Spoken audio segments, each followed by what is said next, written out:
Welcome back. Ahmedabad આવેલા અનુરાગ ઠાકુરે સંદેશ ન્યૂઝ સાથે ખાસ વાતચીત કરી છે. આવો જોઈએ. नमस्कार, टू द पॉइंट में आपका स्वागत है. मैं हूं विवेक भट्ट और आज हमारे साथ में है खास मेहमान. जी हां, भारतीय जनता पार्टी के युवा नेता, भारतीय जनता पार्टी युवा मोर्चा के अध्यक्ष और बीसीसीआई के सेक्रेटरी श्री अनुराग ठाकुर साहब. स्वागत है सर हमारी इस खास पेशकश में. नमस्कार भट्ट साहब. सर, सबसे पहले जानना चाहेंगे कि आप युवा नेता हैं, युवाओं के अंदर आपकी एक प्रतिभा है, आपसे काफी प्यार भी करते हैं लोग. जानना ये चाहेंगे कि आजकल जो देश में युवाओं को क्या हो गया है.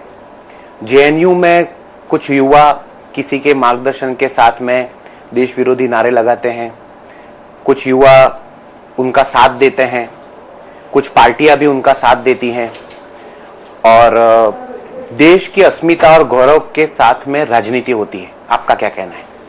आपने बहुत अच्छा प्रश्न उठाया, लेकिन वो चंद युवा हैं जो उस सोच के साथ सहमत हैं, जो देश के टुकड़े टुकड़े करना चाहते हैं, जो अफजल गुरु और इशरत जहां जैसे आतंकवादियों को शहीद बताने का प्रयास करते हैं और जो देश में एक अफजल के मरने के बाद घर घर से अफजल पैदा करने की बात करते हैं.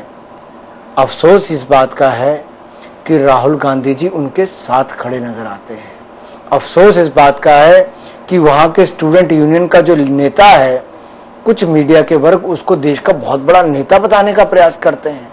तो कहीं ना कहीं ऐसे लोग पीछे हैं जो मीडिया के माध्यम से भी ऐसी ताकतों को बल देना चाहते हैं और ये देश के लिए दुर्भाग्यपूर्ण है. वही नेता जब जेल जाता है और चंद दिनों के अंदर उनको ऐसा ज्ञान प्राप्त होता है कि नहीं, अब भारत माता के नारे लगाने हैं, देश को बचाने की बात करनी है, क्योंकि कोर्ट सख्ती से इस बात को लेता है कि 6 महीने की केवल बेल दे रही हूं और 6 महीने के अंदर आचरण देखा जाएगा कि आपका क्या आचरण है.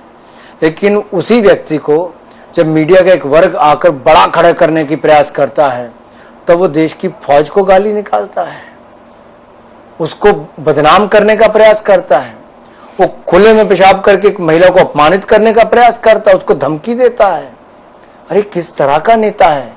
और मीडिया आखिरकार ऐसी ताकतों को जो देश को तोड़ने वाले उनको क्यों खड़ा करने का प्रयास करती है. नेता तो वो है ही नहीं. अगर देखा जाए कन्हैया कुमार की बात की जाए या उन लोगों की बात की जाए तो किस बात के नेता हैं. अगर देश के गौरव के बारे में बात नहीं कर सकते, देश की फौज को अगर गाली देते हैं तो उनको नेता शब्द देना ही एक अपमानजनक शब्द हो जाएगा उनके लिए. लेकिन जानना ये चाहेंगे कि सरकार आपकी है, केंद्र में सरकार आपकी है, आपने ऐसे कौन से कदम उठाए जिसकी वजह से इस तरीके की गतिविधियों के ऊपर अंकुश पाया जाए, इस तरीके के लोग वापस खड़े ना हो, भले पॉलिटिकल बैकग्राउंड हो उनका. देखिए, मुझे इस बात की खुशी है कि जब जेएनयू के वाइस चांसलर ने मना किया इस काम को करने के लिए, तो विद्यार्थी परिषद के कार्यकर्ताओं ने इसका विरोध किया था. लेकिन उसके बावजूद स्टूडेंट्स की इतनी हिम्मत की उस प्रोग्राम को किया.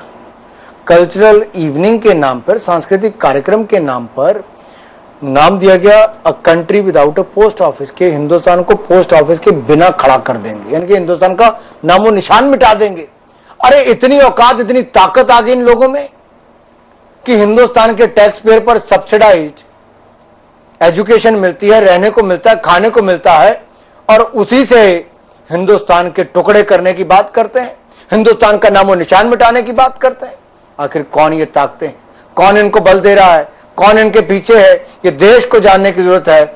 और इसका दूध का दूध, पानी का पानी होना चाहिए. ये नहीं कहना चाहिए अभिव्यक्ति की आजादी है.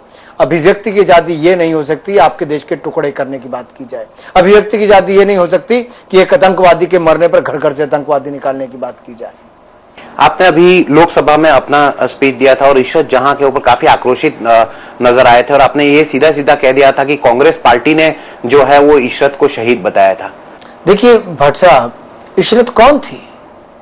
एक महिला 10 दिन से अपने घर से गायब रहती, कि उसके माँ बाप ने पूछा 10 दिन कहां थी? अलग अलग होटलों में चेक इन करती, उसके साइन है. कांग्रेस ने नामो निशान मिटाने के प्रयास किए, आतंकवादियों के साथ उसको गिराया जाता है. और लश्कर तोयबा का पेपर गाजवा टाइम्स कहता है कि हमारी पहली महिला आतंकी शहीद हुई. तो यहां की कांग्रेस पार्टी 2004 से 9 तक तो मानती थी कि वो है, लेकिन 2009 में 6 अगस्त के बाद उस एफिडेविट को सितंबर में क्यों चेंज किया गया? कौन वो पॉलिटिकल नेता था? क्या कांग्रेस देश को जवाब देगी? नहीं देगी। आज जब हम पूछते हैं कि वो फाइल दीजिए तो फाइल गायब कर दी जाती है। हम चर्चा मांगते हैं तो कांग्रेस के नेता चर्चा से गायब हो जाते हैं। आप टीवी चैनल पर बुलाते हैं तो वहां कांग्रेस के नेता नहीं आते हैं। आखिरकार कांग्रेस क्या करना चाहती थी? जो इशरत जहां बंदूक की नोक पर मोदी को खत्म नहीं कर पाई, सोनिया गांधी जी ने उनको राजनीतिक तौर पर खत्म करने की कसम उठा रखी थी। तो आपका कहना यह है कि नरेंद्र मोदी जी को अगर पॉलिटिकली तौर पर उन्हें नहीं हरा सकते तो उनको जान से मार दिया जाए, ये साजिश थी? देखिए, आतंकवादियों के मंसूबे थे बीजेपी के टॉप लीडर को खत्म करना। जब वो नहीं हुआ तो कांग्रेस को एक बहाना मिला कि झूठे केस मोदी पर डाले जाएं और इसको एक शहीद घोषित करने का प्रयास किया जाए, इसको आतंकवादी ना दिखाया जाए, और वो पैराग्राफ चेंज कर दिया।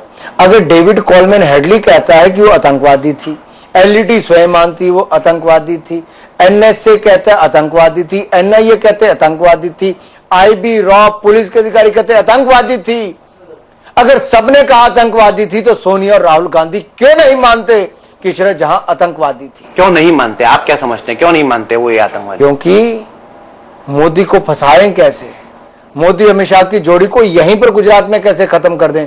उस समय गुजरात जीतना था और भविष्य में देश ना जीतने देते तो उसके प्रयास किए जा रहे थे। आज अमित शाह जी ने दुनिया का सबसे बड़ा संगठन बनाया तो भारतीय जनता पार्टी को बनाया। 1984 के बाद पूर्ण बहुमत किसने दिलाया? तो नरेंद्र मोदी जी ने भारतीय जनता पार्टी को दिलाया। इससे स्पष्ट पता चलता है कि कांग्रेस दूरदृष्टि के कारण पहले जानती थी कि ये हो सकता है तो इनको यहीं पर खत्म राजनीतिक तौर पर कर दिया जाए। सर, अभी आप बीसीसीआई के सेक्रेटरी भी हैं और भारत पाकिस्तान के मैच को लेकर जो बड़े बवाल चल रहे हैं, तो आपको क्यों लगता है और क्या लगता है कि धर्मशाला में ये मैच क्यों नहीं होने दिया? क्या आपसे निजी तौर पे कांग्रेस पार्टी ने और आपके राज्य के मुख्यमंत्री वीरभद्र सिंह जी ने आपसे कोई जाति दुश्मनी निकाली है? देखिए, वीरभद्र सिंह के ऊपर भ्रष्टाचार के ढेरों आरोप हैं, करोड़ों रुपए लूट कर खा गए, लेकिन उससे कई गुना बड़ा नुकसान उन्होंने किया है। तो इतनी आपत्तिजनक टिप्पणी करके और गैर जिम्मेदाराना टिप्पणी करके कि पाकिस्तान इंडिया का मैच यहां पर नहीं होना चाहिए, हजारों हजार लोगों को टिकटें कैंसिल करनी पड़ी, अपने होटल की बुकिंग कैंसिल करनी पड़ी, अपना प्लान चेंज करना पड़ा और मैच देखने से रह गए। पूरे प्रदेश की बदनामी हुई। लेकिन सबसे बड़ा धक्का तब लगा जब पाकिस्तान को एक मौका मिल गया भारत को गाली निकालने का, भारत के ऊपर प्रश्न चिन्ह खड़ा करने का, भारत सुरक्षित नहीं है। ये किसने मौका दिया? ये वीरभद्र सिंह जी ने मौका दिया है। क्यों दिया? पाकिस्तान क्यों डर रही है भारत आने से? वो सुरक्षा की दृष्टि से नहीं डर रही। मुझे लगता है उनको खेल के से थोड़ा कष्ट हो रहा होगा, इसलिए उनको बहाने नहीं ढूंढने चाहिए। बार बार पाकिस्तान हार रहा है भारत से, इस वजह से। इसीलिए मुझे लगता है कि उनको भारत आना चाहिए और अपने खेल पर ध्यान देना चाहिए। सुरक्षा की जिम्मेदारी हम लेते हैं। सर, 2017 में चुनाव आने वाले हैं। भारतीय जनता पार्टी ने आपको बहुत कुछ दिया है और शायद एक युवा नेता को सबसे अच्छा प्लेटफॉर्म देने की कोशिश की है। 2017 में क्या आप हिमाचल प्रदेश के मुख्यमंत्री बनना चाहेंगे? देखिए, मैंने कभी राजनीति में भी आने का नहीं सोचा था। और भट्ट साहब, मैं क्रिकेट का अध्यक्ष था, 25 साल की उम्र में बना, और जो 50 वर्षों में नहीं हुआ, मैंने 5 वर्षों में हिमाचल में दुनिया का सबसे खूबसूरत स्टेडियम खड़ा किया, हिमाचल की टीम को राष्ट्रीय विजेता बनाया, हिमाचल के खिलाड़ी देश के लिए खेलने शुरू हो गए। मुझे प्रदेश ने भी बहुत कुछ दिया और जब पार्टी ने कहा कि चुनाव लड़ो तो 3 बार सांसद भी बनाया है, सबसे ज्यादा मतों से जिताया है। इसलिए पार्टी ने 3 बार युवा मोर्चा का अध्यक्ष बनने का मौका दिया। मैंने जिंदगी में कुछ नहीं चाहता, उससे ज्यादा मुझे पार्टी ने दिया है। इसलिए मैं चाह नहीं रखता, काम करने में विश्वास रखता। मोदी जी की तरह? मोदी जी हमारे सबके लिए प्रेरणा स्रोत है। सर, एक आखिरी सवाल कि आप युवाओं के लिए काफी कुछ करते हुए आपने अधिवेशन भी किया, लेकिन आप ही के राज्य में अगर देखा जाए तो अब ड्रग्स काफी ज्यादा घुस गया है हिमाचल प्रदेश में, उसके लिए क्या कहेंगे, कैसे रोकेंगे इसे? देखिए, मेरे अपने लोकसभा क्षेत्र में 3 घटनाएं एक महीने में हो गई। 20 साल, 22 साल, 24 साल के नौजवान। और जब मुख्यमंत्री जी को इस पर कुछ कहा जाता है तो दूसरी ओर इशारा करने की प्रयास करते हैं। लेकिन हमारे ही यहाँ पर एक फैक्ट्री में ड्रग्स बनने की वो पाई जाती है, तो मुझे लगता है प्रदेश सरकार पूरी तरह फेल हुई है।